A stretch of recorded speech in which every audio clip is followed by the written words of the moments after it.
नमस्कार, मी जयश्री देसाई. अल्टिमेट आरोग्य या माझ्या यूट्यूब चॅनलमध्ये आपणा सर्वांचं हार्दिक स्वागत. आज्ञाचक्राचा शेवटचा भाग आज आपण घेणार आहोत. गेल्या शनिवारी आपण त्याचे काही उपाय बघितले. आज ॲफर्मेशन्स, आसनं आणि सर्वात महत्त्वाचं म्हणजे बीजमंत्रावरचं ध्यान आपण बघणार आहोत. प्रत्येकाचं बीजमंत्रावरचं ध्यान जे आहे त्यात थोडेफार फरक आहेत, त्यामुळे कृपया हा एपिसोड शेवटपर्यंत पहा. आजची जी टिप असणार आहे तीही अत्यंत उपयुक्त आहे, त्यामुळे कृपया हा एपिसोड शेवटपर्यंत पहा. आज आपण सुरुवात करतो आहोत ती ॲफर्मेशन्सपासून सुरुवात करतो आहे. आपल्याला आज्ञाचक्र जागृत करायचं आहे, त्यामुळे आज्ञाचक्र ब्लॉक झाल्यावर जे जे होतं ते आपण बघितलेलं आहे. त्याच्याबरोबर उलट अशी ही ॲफर्मेशन्स असणार आहेत. त्याच्यामुळे त्याचं पहिलं ॲफर्मेशन असं आहे की मला दिव्यदृष्टी प्राप्त झालेली आहे, मला अंतर्ज्ञानाने सगळं काही दिसतं. मी एक एक सांगत जाईन. मला अंतःप्रेरणेने बऱ्याच गोष्टी समजतात आणि मी माझ्या अंतःप्रेरणेवर कायम विश्वास ठेवतो. मी जेव्हा ध्यानाला बसतो किंवा बसते त्यावेळेला मला हव्या असलेल्या सगळ्या प्रश्नांची उत्तरं माझ्या आतूनच मला मिळतात. माझ्या समस्येचं, कोणत्याही समस्येचं उत्तर हे बाहेर नाही, ते माझ्या आतच आहे हे मला माहीत आहे. माझं मन स्थिर आणि शांत आहे. माझ्यामध्ये एक चैतन्याचा प्रवाह सतत सळसळत असतो. मी त्या वैश्विक चेतनेचाच एक भाग आहे. माझ्या मनात कसलाही गोंधळ नाही. आपल्या बाह्य मनाची आणि सुप्त मनाची शक्ती अफाट आहे हे मला माहीत आहे. माझ्या प्रत्येक प्रश्नाचं उत्तर माझ्या सुप्त मनातनं मला मिळतं. मी जेव्हा ध्यानस्थ बसतो किंवा बसते, हे दोघांनाही पुरुष स्त्रिया मी जरी बसतो असं म्हणत असले तरी, मी जेव्हा ध्यानस्थ बसते त्यावेळेला आतून मला वेगवेगळ्या प्रकारचं ज्ञान किंवा माझ्या प्रश्नांची उत्तरं मला मिळत जातात. या सगळ्या ॲफर्मेशन्सवरून तुमच्या लक्षात आलं असेल की आज्ञाचक्र जागृत झाल्यावर जे जे आपल्याला होतं, जे जे दिव्य अनुभव आपल्याला येतात किंवा या हृदयीचं त्या हृदयी घातले असं जे आपण ऋषीमुनींच्या बाबतीत वाचलंय, ते अनुभव जेव्हा आपल्याला यायला लागतात त्यावेळेला ही ॲफर्मेशन्स, ते येण्यासाठी ही ॲफर्मेशन्स उपयोगी पडतात किंवा त्याचा साक्षात्कार ह्या ॲफर्मेशन्समधनं आपल्याला घडतो. त्यासाठी काही आसनं उपयोगी पडतात. जशी ॲफर्मेशन्स आपल्याला उपयोगी पडतात ती रोज म्हणण्याची गरज असते. कोणतंही चक्र जागृत करायचं असेल तर ही ॲफर्मेशन त्या चक्राची रोज म्हणण्याची गरज असते. आरशासमोर उभं राहून काही जण म्हणतात, काही जण व्हिडिओ करून ते पुन्हा पुन्हा ऐकतात. वेगवेगळ्या प्रकारे लोक करतात, पण ती ऐकणं हे जास्त गरजेचं आहे, म्हणणं ही जास्त गरजेचं आहे. मोठ्यांनी म्हटलं तर ज्या वेळेला बोलतो त्याच वेळेला ती ऐकली पण जातात, त्यामुळे डबल इफेक्ट होतो आणि मग ती सुप्त मनात रुजायला मदत होते. त्यामुळे आरशासमोर उभं राहून ती मोठ्यांनी म्हणावी.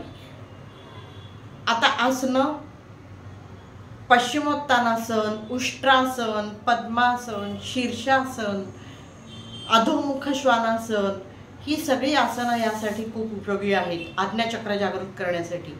त्यांची यादी मी डिस्क्रिप्शन बॉक्समध्ये देईन. ती तुम्हाला यूट्यूबवर कोणी म्हणजे अनेक लोक ती दाखवत असतात, त्याच्यामुळे मी ती दाखवण्यात वेळ घालवत नाही. बाबा रामदेवांपासून अनेकांनी दाखवलेली योगासनांचे व्हिडिओज यूट्यूबवर बघायला मिळतात. त्याच्यावरून आपण ती शिकू शकता किंवा कदाचित आपण योगा क्लासेस करत असाल तर आपण ती शिकलेलीही असतील. आता ह्याचं बीजमंत्राचं ध्यान, याचं ध्यान मी म्हटलं तसं की थोडंसं वेगळं आहे. कोणत्याही पद्मासनात, सुखासनात, वज्रासनात मांडी घालून कसंही बसावं, पण शांत बसावं. म्हणजे त्या आसनाचा त्रास होतोय अशी स्थिती असू नये. त्याच्यानंतर श्वासावर लक्ष केंद्रित करावं. हाकिनी मुद्रा, आज्ञाचक्र मुद्रा किंवा शांभवी मुद्रा, पण ती शांभवी मुद्रा लावायला कठीण आहे. हाकिनी मुद्रा किंवा आज्ञाचक्र मुद्रा लावावी आणि ती लावल्यानंतर भ्रामरी किंवा अनुलोम विलोम प्राणायाम करावा. नाडी शोधन म्हणतात त्याला, तो करावा. श्वास नियमित झाला, मंद झाला की मग आपल्याला हे ध्यान सुरू करायचं आहे. त्यासाठी जसं मी म्हटलं तसं हे आज्ञाचक्र आहे, याच्यावर लक्ष केंद्रित करायचं आहे. म्हणजे हाताने तुम्ही हाकेनी मुद्रा लावलेली असू दे, आज्ञाचक्र मुद्रा लावलेली असू दे, डोळे बंद करा, आत दृष्टी वळवा आणि इथे आज्ञाचक्रावर लक्ष केंद्रित करा आणि मग ओंकाराचा जप सुरू करा। ओंकार दीर्घ घ्यायचा आहे।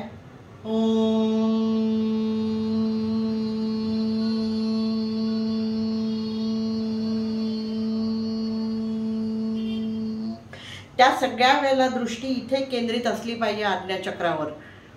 काहींना त्या वेळेला तिथे पांढरा लाईट दिसतो, कोणाला सोनेरी दिसतो, कोणाला जांभळट निळा दिसतो।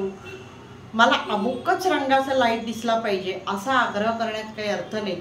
कोणता तरी लाईट जो दिसतो त्या लाईटच्या आधारे, लाईट दिसतो त्या लाईटवर, त्या बिंदूवर जरी लक्ष केंद्रित केलं तरी सुद्धा तुम्हाला आज्ञाचक्र लवकर जागृत व्हायला मदत होईल। ध्यान खूप छान लागतं त्याच्यात। आणि पिट्युटरी ग्लँड आणि पिनियल ग्लँड आपल्या ओंकारामुळे उत्तेजित होतात, त्यामुळे संपूर्ण शरीरात चैतन्याचा प्रवाह आपला वाहतोय असं जाणवतं।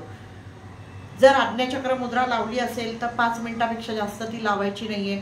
हाकीनी मुद्रा लावून जर बसत असाल ते जास्त सोपं आहे, तर कितीही वेळ बसलात, तुम्हाला जोपर्यंत वेळ आहे किंवा छान वाटतंय तोपर्यंत बसलात तरी चालेल।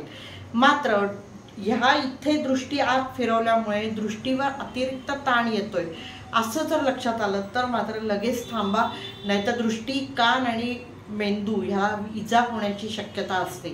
त्यामुळे जेवढं झेपतंय तेवढंच करा। ही अशी आता आजची टिप राहिली। आजची टिप अशी आहे की चिया सीड्स कुठेही बाजारात मिळतात। त्या चिया सीड्समध्ये अत्यंत पोषण आहे खूप, तर त्याच्यामुळे रात्री 1 चमचा चिया सीड्स जर पाण्यात भिजवल्या, 1 ग्लास पाण्यामध्ये 1 चमचा चिया सीड्स भिजवल्या आणि सकाळी ते पाणी त्या सीड्स सकट पिऊन टाकलं तर शरीरही हायड्रोजनेटेड राहतं, ओलावा राहतो शरीरात टिकून आणि त्याच्याने भरपूर पोषण मिळतं। त्याने जो मेटाबॉलिझम सुधारतो, पचन सुधारतं, त्यामुळे शरीरावरचं फॅट वितळायलाही मदत होते आणि आपल्याला अल्टिमेट आरोग्य लाभायला त्यांनी मदत होते। ही अशीच माहिती घेऊन मी दर शनिवारी आपल्या भेटीला येणार आहे आणि दर गुरुवारी चुकवू नये असे काही या सदरात आपण भेटतोच आहोत। ती माहिती आपल्यापर्यंत पोहोचावी यासाठी आपण हे चॅनल लाईक, शेअर आणि सबस्क्राईब करणं गरजेचं आहे। आपण ते कराल अशी आशा आहे। करा अशी माझी तुम्हाला विनंती आहे। तूर्त इथेच थांबते। धन्यवाद।